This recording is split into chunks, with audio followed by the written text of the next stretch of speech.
comunidades procuren poner los medios necesarios para avanzar en el camino de una conversión pastoral y misionera, que no puede dejar las cosas como están. Pero si esto no es provocativo, evidentemente el libro de Mahlon, en el principio, Mahlon, sabéis, para los que no lo conocéis, es un sacerdote de Halifax que comienza una experiencia de nueva evangelización. El obispo vende 3 parroquias para construir una sola y amalgamar las 3 congregaciones y dársela a James Mahlon, que le pide empezar una parroquia de nueva evangelización.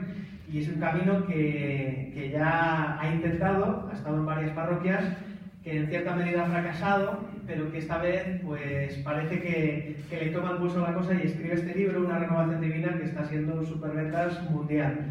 Y ha empezado también una red que se llama Una renovación divina para acompañar parroquias. Él también dice, yo no soy el camino, y esto es solo un ejemplo, por supuesto, pero dice lo siguiente cuando está empezando el libro. Habla de que él es de la generación de Juan Pablo II, de los sacerdotes que se ordenaron en ese momento, y dice: todos teníamos un sentido muy claro de lo que debía pasar para hacer realidad esta renovación. Como orgullosos sacerdotes de Juan Pablo II, creíamos que el camino para la renovación de la Iglesia se fundamentaría en la santidad personal y la ortodoxia. Si podíamos ser sacerdotes santos y predicar la sana doctrina con el tipo adecuado de recursos catequéticos en nuestras parroquias, todo iría bien y veríamos llegar el avivamiento.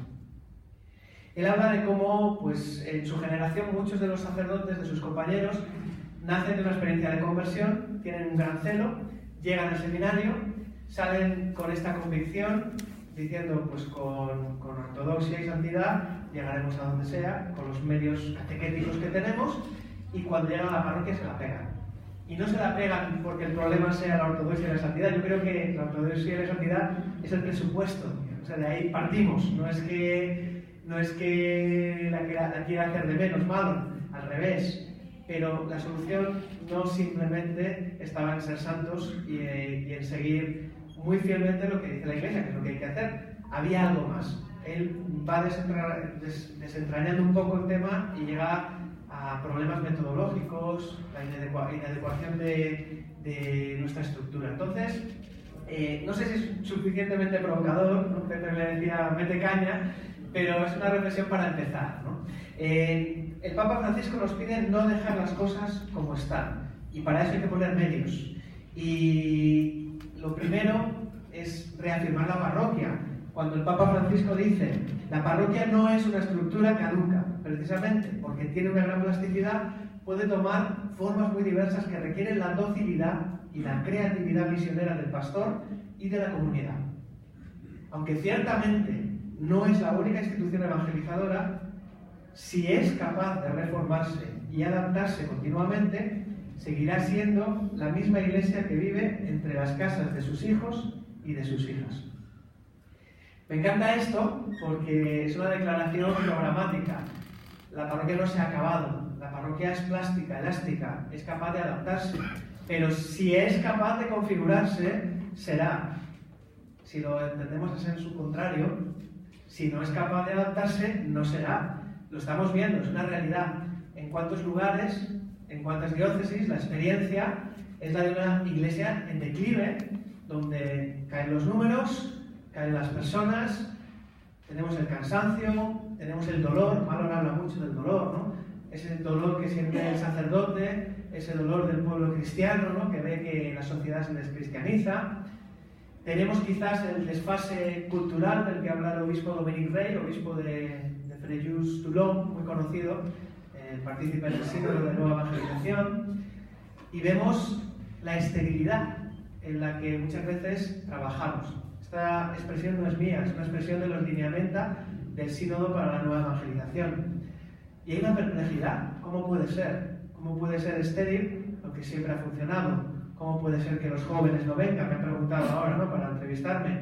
¿Cómo puede ser que si tenemos a Jesucristo, si tenemos la verdad, si tenemos la Eucaristía, fuente y sumum, ¿cómo puede ser que esto no funcione?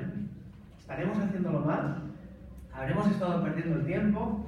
¿De quién es la culpa? Pero claro, es que no es una cuestión de culpas. Quizás es una cuestión de entender dónde estamos. Y por eso yo quisiera hacer este pequeño recorrido introductorio con esta pregunta. ¿Alguien sabe lo que es la nueva evangelización? Sí. Si preguntamos en una habitación llena de teólogos y gente que sigue el magisterio, nos puede dar una definición muy clara. Y yo creo que la hemos dado, se ha oído. Durante un tiempo la Iglesia, todo lo que se ha hecho desde que Benedicto XVI nos lanza el dicasterio y el año de la fe y el sínodo de la nueva evangelización, todo se ha llamado nueva evangelización, pero en el fondo, si yo te digo, dime en 2 palabras qué es la nueva evangelización. 2 palabras, nada más. ¿Podrías decirlo? Porque es muy fácil poner títulos a las cosas y seguir haciendo lo de siempre. Y el Papa Francisco, justamente lo que nos decía la Evangelii Gaudium es: no podemos dejar las cosas como están. Si las cosas se dejan como están, el declive continúa. ¿Cuál es la clave de todo? La conversión pastoral, esas 2 palabras. Si uno lee Evangelii Gaudium, la encuentra en muchos lugares y la encuentra como algo central. Pero no es algo que el Papa se haya inventado. También viene de Aparecida, luego lo citaré, ¿no? Aparecida, la quinta reunión del Episcopado Latinoamericano, y con un tal Jorge Bergoglio, que era cardenal, que fue presidente de la comisión que hubo después, y la misión continental, pues ya habla de todo el tema de la conversión pastoral y el cambio de estructuras, que va a estar repleta de esta expresión, la Evangelii Gaudium.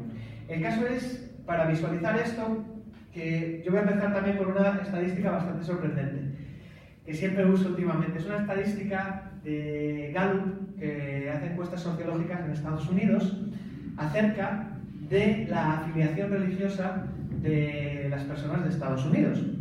No es exactamente extrapolable a nuestro contexto, pero como tendencia seguro que nos lo podemos quedar, porque lo que pregunta Gallup es, en una religión concreta, ¿cuántos de sus miembros son miembros por nacimiento y cuántos de ellos lo son por conversión?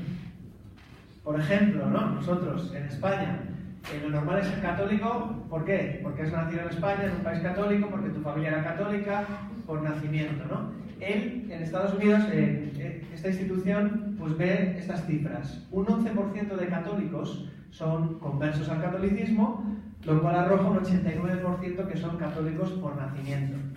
Esta estadística yo creo que no es trasladable a nuestro país. ¿Cuántos conversos conocéis? ¿Cuántos conversos hay en vuestras comunidades, en vuestras parroquias?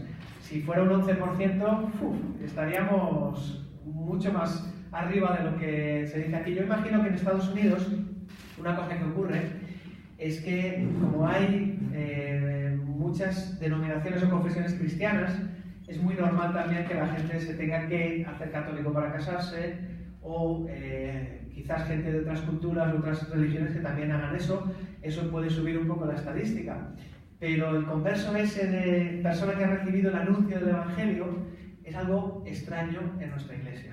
Es extraño no por nada, sino porque nuestra configuración de iglesia es una configuración que sabe alimentar la fe de los que ya la tienen, pero que da por supuesto la fe, no la provoca en quienes no la tienen. Si vemos la estadística, los judíos... me he ido para adelante, perdón, y me sigo yendo para adelante. ¿Qué ha pasado aquí? Ya, me he ido pero mucho. Los judíos son un 15%, conversos, 85% por familia. Ortodoxos, 23, 77. Mormones, 26, 74. Musulmanes, 40, 60. Cristianos protestantes, 49, 51. Ahí ya casi hay un 50%, 50%. Budistas, 73, 27. Los budistas no es un país que tenga ninguna tradición, pero se ha puesto de moda, ¿no?, el tema del budismo. Y sin afiliación, 79%, y por nacimiento 21%. ¿Qué significa esto? Que un 21% de personas han nacido en un hogar que no tenía religión, pero ese 79% la perdió en algún momento para hacerse ateo, agnóstico o sin religión. Esta estadística, como tendencia, si la extrapolamos a nuestro país, pero nos podemos quedar un poco con el conjunto de la Iglesia Católica, nos dice algo. Nos dice que nuestra iglesia es una iglesia de llegada, una iglesia que alimenta al que ya está, que se supone que mantiene, aunque si vemos el declive vemos que ya ni siquiera mantiene, porque está un poco en caída, está en declive. Pero, ¿por qué pasa esto? ¿Cómo hemos llegado a esta situación? No es culpa de nadie, es una cuestión más sistémica, por decirlo de alguna manera, de estructura de pastoral. Hace 3 años yo fui a Estados Unidos a visitar a un amigo, fui donde el Padre Malo en un encuentro y luego me fui a Nuevo México. Nuevo México está todo lleno de hispanos y entonces dije, pues me voy a una misa en español. Y me fui a una misa donde se hablaba en español, el cura era cubano y eran hispanos que pueden ser tercera generación de Estados Unidos, ¿no? El cura, que tenía sus Nike Jordan, ¿no? Eso es muy de Estados Unidos, ahí no se ve bien porque está un poco oscuro esto, estaba bautizando durante la Eucaristía y cada vez que bautizaba, pues nada, foto para el Facebook, aplauso y decía, ya tenemos un cristiano. Y es verdad, cuando bautizas a un niño, tienes un cristiano, ontológicamente regenerado por el bautismo, pero tienes un discípulo, pero tienes un converso. La realidad es que no. La realidad de nuestro sistema de pastoral es que ha dado por supuesto la fe en las personas porque la fe existía en la sociedad, porque la fe existía en la familia, porque la fe existía en la escuela, en el ambiente, con lo cual la Iglesia pasaba directamente a la catequesis. La catequesis es lo que sigue al querigma. Después del anuncio viene la catequesis, pero la catequesis se convierte en una catequesis finalista que se hace porque toca, en la edad que toca, cuando toca, pero en un catecumenado como el de la antigua iglesia primitiva, en donde los conversos que tenían esta experiencia de encuentro con un Jesucristo vivo y real, empezaban a caminar hacia el bautismo en una comunidad cristiana que les aceptaba y les bautizaba para después empezar a caminar hacia la compleción de la fe, y la catequesis mistagógica les llevaba hasta la Eucaristía. Había los conversos, había los catecúmenos, había diferentes órdenes dentro de esa iglesia que se tomaba su tiempo en la iniciación cristiana. Nosotros históricamente, obviamente cuando todo se hace cristiano, cuando la sociedad es cristiana, cuando vivimos en la cristiandad, no hace falta tomarse ese tiempo. Podemos suplir la fe del niño, podemos dar ese sentimiento futuro sabiendo que vendrá la confirmación, sabiendo que vendrá ese desarrollo en la persona que dentro de una sociedad cristiana pues se va alimentando la iglesia. Pero eso se ha caído. Nuestra realidad es que eso se ha caído. Nuestra sociedad ya tiene síntomas de descristianización muy avanzados. Hay gente que dice que vivimos en el poscristianismo. Quizás no lo notamos del todo porque todavía conviven generaciones. Por eso tenemos pues ciertos rangos de edad en los que la cosa no está tan mal, depende de la provincia donde estés, depende de la diócesis, pero en la juventud es muy acuciante, se ve muy claro, ¿no? Todo esto. Vemos una experiencia continua de una esterilidad, de una frustración, de un fracaso pastoral que tiene que ver no con la buena voluntad, que no tiene que ver con la ortodoxia, no tiene que ver con la santidad de sus protagonistas, tiene que ver con la estructura de pastoral, tiene que ver con el sistema. Nuestro sistema da por supuesta una cosa que ya no existe, da por supuesta la fe en las personas. Y nuestro sistema produce bautizados no conversos. Esto es una contradicción en términos, es una contradicción teológica. Hay un libro de Pepe Prado Flores, también auditor en el sínodo, fundador de la Escuela de San Andrés, que se llama Convertir a los bautizados. No tiene sentido teológico si lo pensamos esto, no debería ser, pero es así. Tenemos grandes masas de bautizados, de quienes podemos decir que son cristianos, que están cristianados, que han recibido la iniciación cristiana cuando tocaba, porque tocaba. En algunos casos son cristianos submarinos, que aparecen para los ritos de pasaje de la vida y desaparecen. En otros casos pueden estar más o menos dentro, pero ¿cuántos de ellos podemos decir que son discípulos? Gente que está en el seguimiento de Jesucristo, ¿no? Como Señor de su vida, que entrega todo lo que hay y todo lo que tiene, ¿no? Todo su haber y poseer, ¿no? Como se decía en la oración. Y esto es aquello de lo que nos está hablando la Evangelii Gaudium. Yo leo mucho en la Evangelii Gaudium, hay cosas muy claras, muy provocativas, y también hay cosas que son de hacer matemáticas, 2 y 2 son 4. Si la Iglesia y el Papa están diciendo, por ejemplo, en la Evangelii Gaudium, que tenemos que ser un cauce adecuado, está diciendo con eso que muchas veces no somos cauce adecuado para la transmisión de la fe. La aquí está fallando la transmisión de la fe. ¿Qué es lo que pasa? ¿Qué es lo que hace falta? Yo siempre